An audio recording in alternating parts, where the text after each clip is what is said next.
뵙습니다. 오늘은 재수술에 대한 이슈를 가지고 제가 여러분들과 같이 왔습니다. 압구정학과의 김준현 원장입니다. 반갑습니다.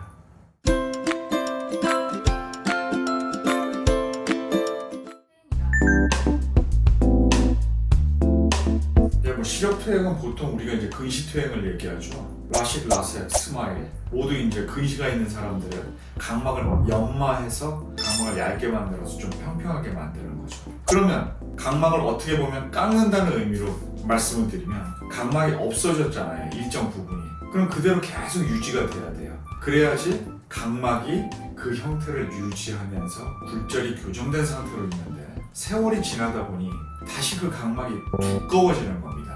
이거를 우리가 근시퇴행이라고 하죠. 깎아서 얇게 만들어 놓은 각막이 다시 두꺼워지는 현상. 그렇게 해서 시력이 다시 나빠지는 현상.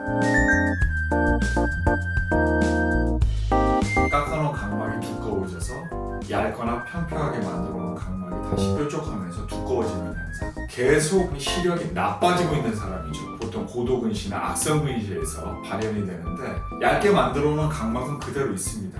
그런데 어느 정도 나이가 들었음에도 불구하고 눈의 안축장이 길어지면서 근시가 점점 더 진행되는 경우가 있죠. 이 두 가지가 모두 시력이 떨어지는 경우입니다. 수술 후에.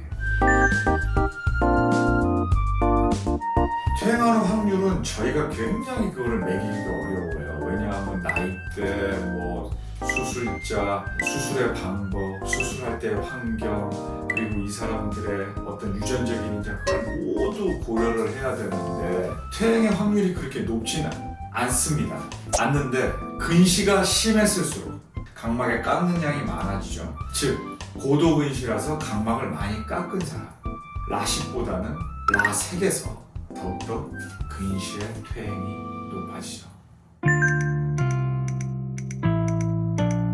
절상량은 똑같지만 잔여각막이 중요합니다. 라식은 플랩을 만들어서 그 밑에 베드에다가 레이저를 치는데 플랩의 그 두께는 이 각막을 유지하는데 크게 관여를 하지를 못해요. 각막을 강화시켜주지 못하는 거예요. 그래서 남아있는 잔여각막이 중요한데 이게 적어도 한 280에서 300은 남아야 되거든요. 그런데 플랩을 너무 두껍게 떴다던가 옛날에 칼로 만들어서 레이저로 정확하게 했더라도 밑에 베드 쪽에 있는 잔여각막이 많지를 않으면 그때는 위험해지기 때문에 라식이 라섹보다도 좀 더 위험한 겁니다. 자가진단법보다도 근시퇴행이 오면 시력이 점점 떨어져서 잘 안 보입니다. 낮에는 잘 못 느끼는데 밤에 갑자기 안 보인다고 해요. 근시가 약간만 있더라도 낮보다 밤에 시력이 확 떨어지거든요. 이걸 우리가 야간 근시라고 하는데 밤에 갑자기 시력이 뚝 떨어지고 빛번짐이 생기기 시작해요. 근시퇴행이니까 우리가 멀리가 잘 안 보이는 사람을 멀리 보게 해주는 건데 갑자기 멀리도 낮에 잘 안 보이는 증상을 가지게 되죠. 반드시 그런 건 아닙니다. 라식을 라섹으로 하는 경우도 있고 라섹했던 사람을 라식으로 하는 경우가 있어요. 라식을 라섹으로 하는 경우는 깎을 만큼 깎아서 더 이상 잔여각막이 많지가 않을 경우인데 다시 각막이 두꺼워지는 게 아니라 안축장이 길어지면서 근시가 더 심해진 경우에는 400이 나왔으면 그 400이 남은 거에 대해서 더 깎아야 되기 때문에 위험하단 말이에요. 라섹을 라식으로 하는 경우는 그때 당시 본인이 어떤 선택을 해서 라섹을 했는지는 모르겠지만 라섹을 선택했어요. 그런데 너무 아프다고요. 그런데 각막은 충분히 남아있어요.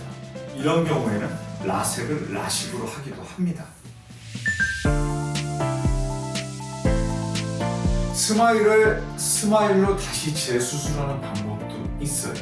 서브캡 스마일이라고 해서 방법이 있는데 그거는 좀 위험합니다. 그래서 스마일로 수술한 사람은 라섹을 하거나 라식을 해야 됩니다.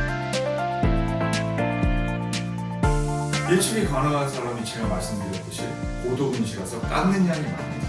그리고 고도근시인데도 겨우 각막에 잔여각막을 남길 정도로 레이저를 했을 경우 그런 경우가 퇴행이 올 확률이 높아지죠. 그리고 수술 방법도 라식에 비해서 라섹이 퇴행이 올 확률이 높아집니다.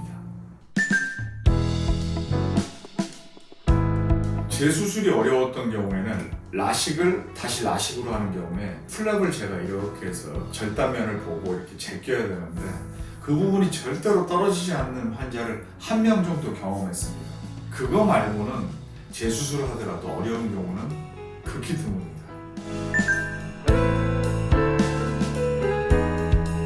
그쵸, 위험할 정도로 각막을 많이 깎아야 되는 경우에는 저는 렌즈 삽입 수술로 가죠. 굳이 안전한 방법을 놓고 환자에게 모험을 할 이유가 전혀 없는 거죠.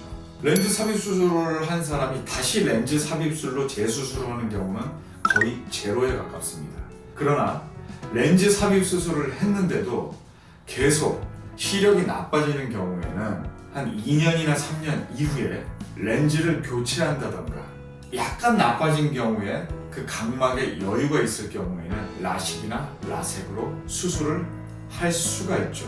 그리고 재수술을 하는 많은 경우에서 요즘은 좀 드물지만 난시 교정용 렌즈를 넣었는데 그 렌즈가 돌았을 때 다시 한번 리포지셔닝 시켜준다던가 제 위치에, 아니면 리포지셔닝 시켜줘도 다시 계속 돌아가는 경우에는 축을 다시 형성해서 렌즈를 교환해줘야 되는 경우가 있죠. 환자들이 아주 많이 하는 질문이에요. 시력교정술을 받았는데 멀리가 안 보여서 근시퇴행이 왔는데 이게 눈이 노안이 온 거라고 말씀을 하시는데 그건 아니고요. 노안이라는 거는 그야말로